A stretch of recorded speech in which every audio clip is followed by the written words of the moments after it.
Hello friends, welcome at our YouTube channel. आज इस video में मैं आपको पढ़ाने जा रहा हूँ 12th क्लास की पॉलिटिकल साइंस का चैप्टर नंबर 4, जिसका नाम है सत्ता के वैकल्पिक केंद्र। तो वीडियो स्टार्ट करने से पहले दोस्तों मैं आपको बता दूँ, ये सत्ता के वैकल्पिक केंद्र के जो आपका चैप्टर है उसका 3rd पार्ट है। 2 पार्ट ऑलरेडी अपलोड हैं यूट्यूब पर। तो मैं आपको बता देना चाहता हूं कि अगर ये 3 पार्ट आपने पढ़ लिए तो इस चैप्टर का कोई भी क्वेश्चन आप एग्ज़ाम में छोड़कर नहीं आने वाले। तो चलिए देखते हैं कौन कौन से टॉपिक हम इस वाले पार्ट में कवर करने वाले हैं। फर्स्ट टॉपिक है आपका पूरब की ओर देखो नीति। सेकंड है सार्क और उसके उद्देश्य। थर्ड है चीन का विकास। फोर्थ है चीन में सुधारों की पहल। फिफ्थ है चीनी सुधारों का नकारात्मक पहलू। सिक्स है चीन के साथ भारत के संबंध विवाद के क्षेत्र में। 7 है चीन के साथ भारत के संबंध सहयोग दौर क्षेत्र में। ठीक है, ये 7 टॉपिक हम इस पार्ट में कवर करने वाले हैं। तो चलिए देखते हैं। फर्स्ट टॉपिक आपके सामने है पूरब की ओर देखो नीति। पूरब की ओर देखो नीति। तो जब भारत ने 1991 में यानी कि 1991 में पूरब की ओर नीति अपनाई, पूरब की ओर देखो नीति अपनाई उसने, तो इसके बाद उसने जो दक्षिण एशिया थे ना, इससे पूर्वी एशिया के देश जो थे, आसियान हो गया, चीन जापान हो गया, दक्षिण कोरिया हो गया, इससे आर्थिक यानी कि पैसों के मामले में उनने बढ़ोतरी हुई, उसने इन्वेस्टमेंट करा इन देशों में। तो चलिए आगे चलते हैं दूसरे टॉपिक पे। सार्क। अब सार्क क्या था भाई? सार्क ये था, सार्क। फर्स्ट पॉइंट है इसका, सार्क का पूरा नाम दक्षिण पूर्व क्षेत्रीय के सहयोग संगठन, यानी कि इसकी फुल फॉर्म है ये south Asian association for the regional cooperation, इसकी ये फुल फॉर्म है। अब सार्क का सेकंड पॉइंट है ये भी, सार्क की स्थापना 8 दिसंबर यानी कि जब इसकी स्थापना हुई थी, कब हुई थी? 8 दिसंबर को इसकी स्थापना हुई थी 1985 में। 1985 में इसकी स्थापना हुई थी। सार्क की स्थापना के समय भारत, पाकिस्तान, बांग्लादेश, नेपाल, भूटान, मालदीव, श्रीलंका, ये 7 देश शामिल थे जब इसकी स्थापना हुई 8 दिसंबर को 1985 में। तो ये 7 देश उसमें शामिल थे। अब जो 8वां देश था जो बाद में शामिल हुआ था, वो कौन सा था, वो आपको मैं अभी बताता हूँ। बाद में इसमें अफगानिस्तान शामिल हुआ। इसका मुख्यालय कहाँ पर है? इसका हेडक्वार्टर यानी कि वो काठमांडू नेपाल में है, नेपाल में काठमांडू में। ठीक है, तो चलिए नेक्स्ट टॉपिक देखते हैं। अब सार्क भाई बन तो गया, लेकिन सार्क के उद्देश्य क्या थे, यानी कि वो करना क्या चाहता था, तो ये भी देख लेते हैं। दक्षिण एशिया के देशों में जनता का विकास करना चाहता था वो। जीवन स्तर के सुधार लाना चाहता था। आत्मनिर्भरता पर विकास लाना चाहता था, यानी कि आत्मनिर्भर होना चाहिए हर व्यक्ति, एक आत्मनिर्भर हो, मतलब किसी के ऊपर डिपेंड ना हो। ठीक है, सेकंड पॉइंट पढ़ते हैं। आर्थिक विकास करना चाहता था। सांस्कृतिक एवं सामाजिक विकास करना चाहता था, यानी कि सरकार का विकास करना चाहता था वो। थर्ड पार्ट क्या है इसका? थर्ड पॉइंट आपसी सहयोग, आपस में सहयोग रखना चाहता था वो। आपस में सहयोग, आपसी विवादों को निपटा देना चाहता था वो। आपसी विवाद, जो लड़ाई झगड़े थे इनके आपस में, उनको निपटाना चाहता था। आपसी विश्वास बढ़ाकर व्यापार करना चाहता था, यानी कि उनका विश्वास जीतकर उनसे व्यापार करना चाहता था आपस में, जो देश थे जैसे भारत, पाकिस्तान, जो इसमें जुड़े हुए थे। अब आ जाता है नेक्स्ट टॉपिक आपका, चीन का विकास। चीन का विकास कैसे हुआ बच्चों, चलो देखते हैं। 1949 में 1949 में की क्रांति के द्वारा चीनी क्रांति कहते हैं इसे। चीन में साम्यवादी शासन की स्थापना हुई, यानी कि साम्यवादी शासन की स्थापना हुई। शुरू में यहाँ साम्यवादी अर्थव्यवस्था को अपनाया गया था। शुरुआत में इसे बिल्कुल सोवियत संघ के मॉडल पर था, ये साम्यवादी अर्थव्यवस्था को अपनाया गया था।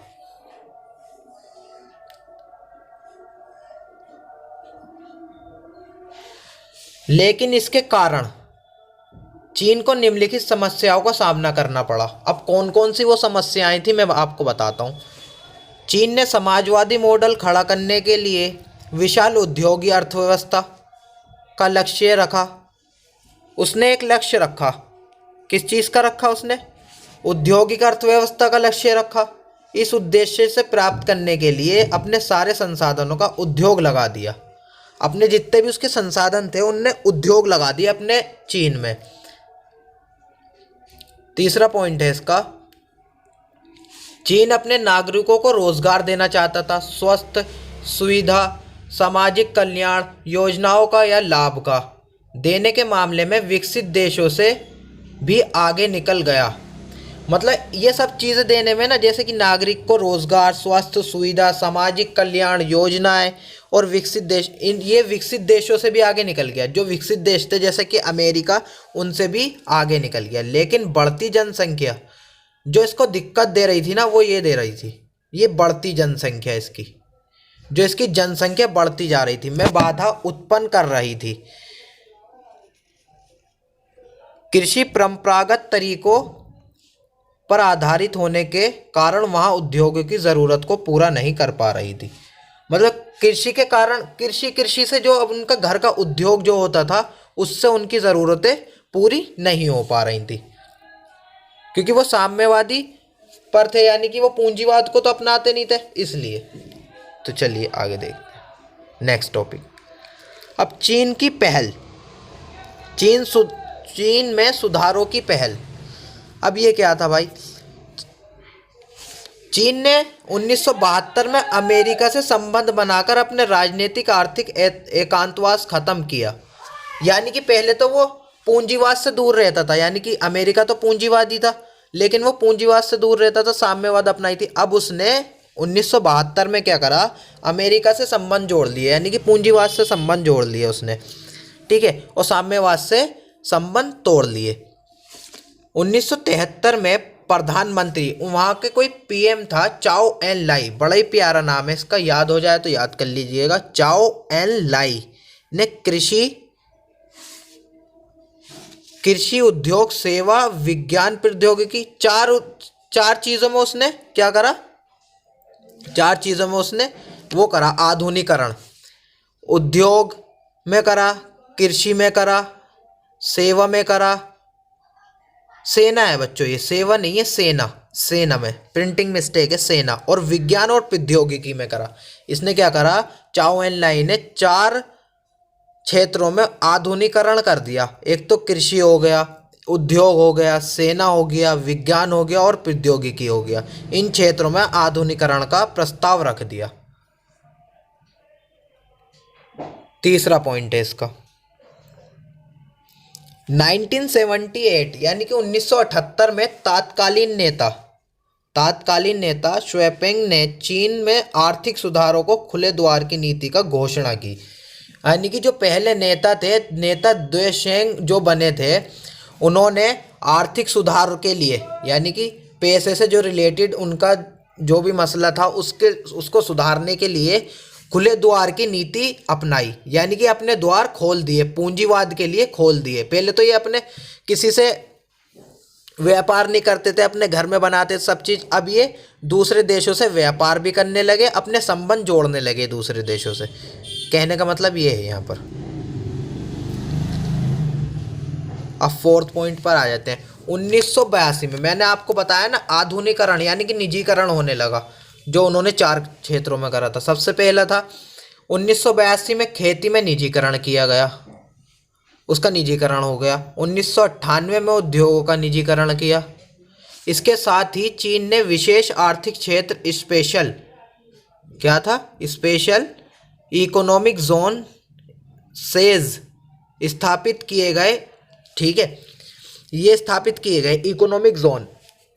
तो छठा पॉइंट जो है आपका, छठा पॉइंट को देखिए। चीन ने 2001 में विश्व व्यापार संगठन में शामिल हुआ। चीन क्या हुआ, सन 2001 में विश्व व्यापार संगठन में शामिल हो गया वो। इस तरह दूसरे देशों से अपनी अर्थव्यवस्था खोलने की दिशा चीन ने एक कदम और बढ़ाया। यानी कि दूसरे देशों से वो अपने रिश्ते बनाने लगा। पहले तो वो बनाता ही नहीं था, अब रिश्ते बनाने लगा, अपने दरवाजे यानी कि खोलने लगा दूसरे देशों के लिए। अब चीन के नकारात्मक पहलू का मतलब है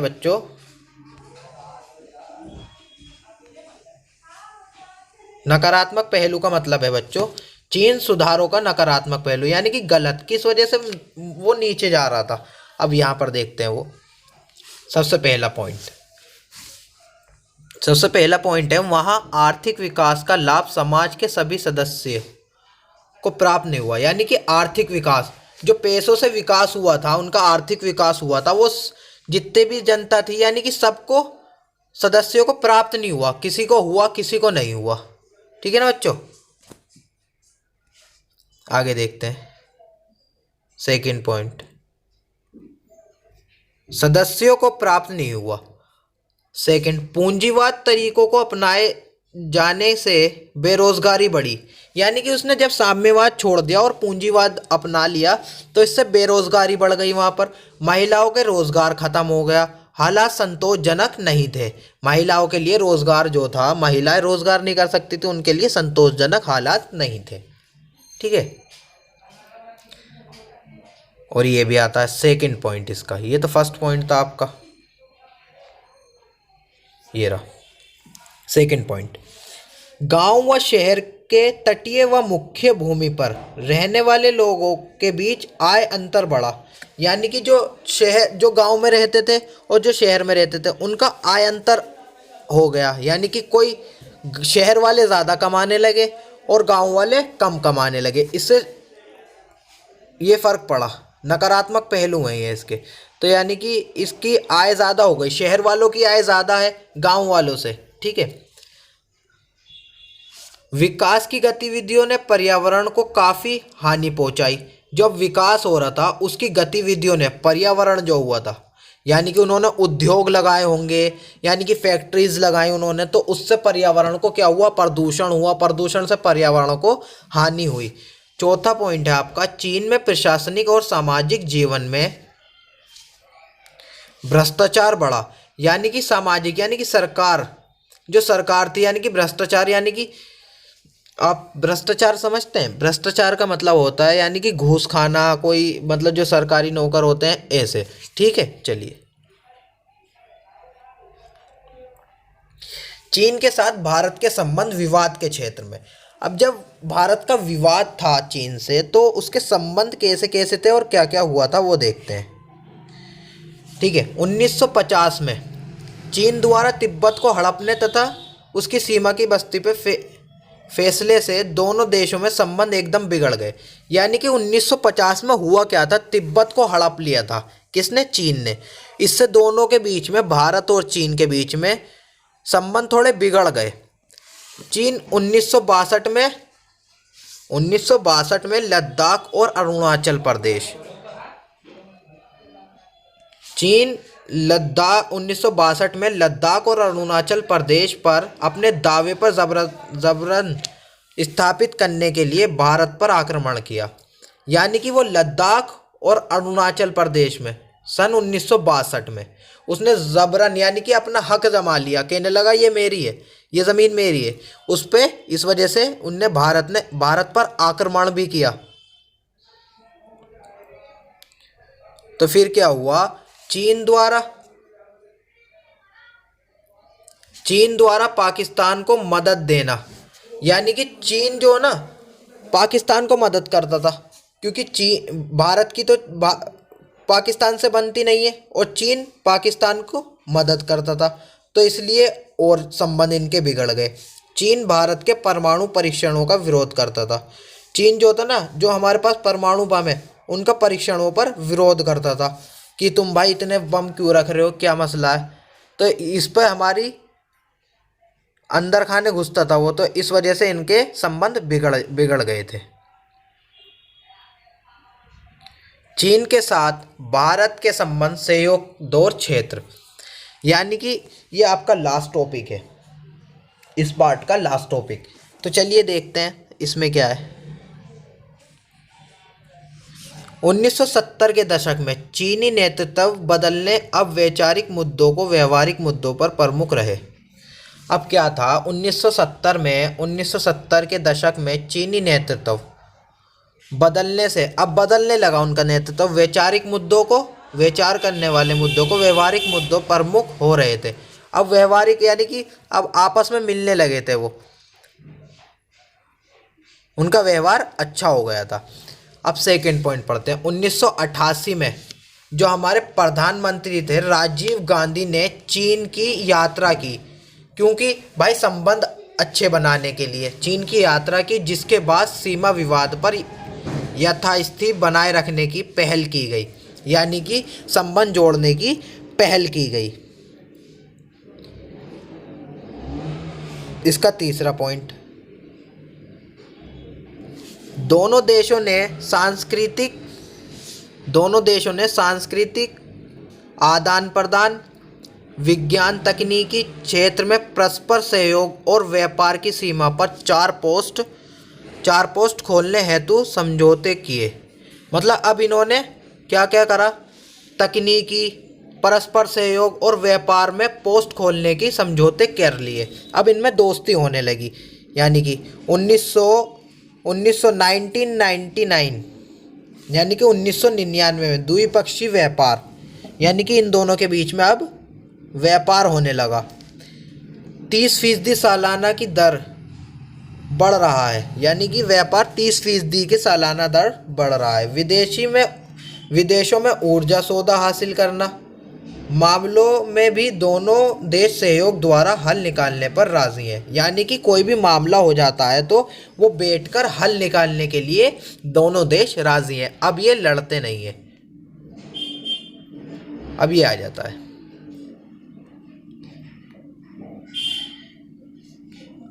वैश्विक धरातल पर भारत और चीन वैश्विक धरातल जो है, विश्व का धरातल भारत और चीन विश्व व्यापार संगठन जैसे अन्य अंतर्राष्ट्रीय आर्थिक संगठनों के संबंध में एक जैसी नीतियां अपनाई हैं, यानी कि वैश्विक धरातल जो होते हैं, भारत और चीन ने एक जैसी अंतर्राष्ट्रीय आर्थिक व्यवस्था को अपनाया है। मतलब एक जैसी सोच बन गई है, अब दोनों दोस्त बन गए, अब दोनों ने एक जैसी वो कह सकते हैं आप इसको धरातल भारत ने चीन और व्यापार संगठन में और अंतर्राष्ट्रीय आर्थिक संगठनों में संबंध में एक जैसी नीतियां अपनाई हैं। तो आज के लिए इतना ही। Good bye, Vande Mataram.